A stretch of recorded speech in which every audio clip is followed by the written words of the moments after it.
अक्षय भाऊच्या फार्मवर आपण आलेलो आहे. त्यांचं एक फार्म हाऊस आहे इथं आणि शेती पण आहे. त्यांची बैल पोळ्याची तयारी चालू आहे. काय करता अक्षय भाऊ? ही आमचा सण आहे आपला पोळ्याचा, त्यासाठी सजावट चालू आहे.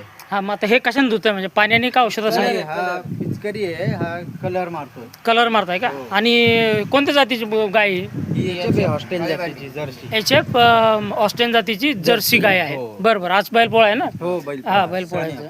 आता शिक धुणं वगैरे चाललंय आणि मग संध्याकाळी 5 वाजता पोळा हो, फुटेल. हो, हो. बरोबर. अक्षय भाऊ आपल्याला माहिती देते आहेत. त्यांच्याकडे अजूनही बाकी पशुधन आहे. हे जर्सी गाय आहे ऑस्ट्रेन जातीची ब्रीडची, आणि इकडे बैल आहेत. या अक्षय भाऊ, दाखवा आम्हाला पशुधन. आर्यनसोबत त्याची शेती बघायला चाललो आहे. काय काय पिकं आहेत आर्यन? मक्का आहे, ऊस आहे. मक्का, ऊस. मका आणि ऊस आहे आर्यनकडे. त्यांचं पशुधन इथं आहे. पोळ्यानिमित्त या सर्वांची आपल्याला भेट झालेली आहे.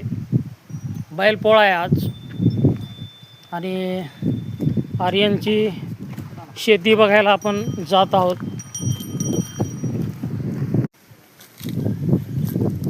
पाहिलं का, शेती करणं काही सोपं नाही आहे.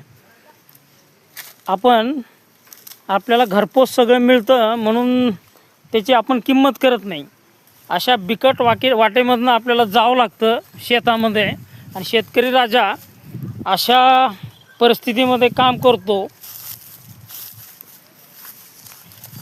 ऊस आहे का? मक्याचं पीक इथं आर्यननी घेतलेलं आहे.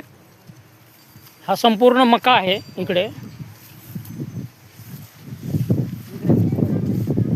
आणि इकडेही मागे पशुधन आहे.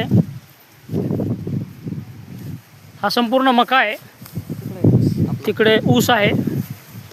ऊसाच्या हे आर्यनचं शेत आहे. इकडे त्यांनी किती 50 टन येईल का ऊस? 50 टन ऊसाचे उत्पादन त्यांनी घेतलेलं आहे. इकडे तुरीची डाळीचे रोपं आहेत आणि कापूसही लावलेला आहे त्यांनी. आणि मका किती याच्यामध्ये? 1 एकर.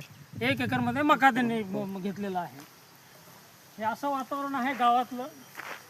अतिशय सुंदर स्वच्छ हवा. आज बैल पोळ्याच्या निमित्ताने आर्यनच्या शेतीमध्ये आपण फार्म हाऊसला आलेलो आहोत आणि ते बघत आहोत.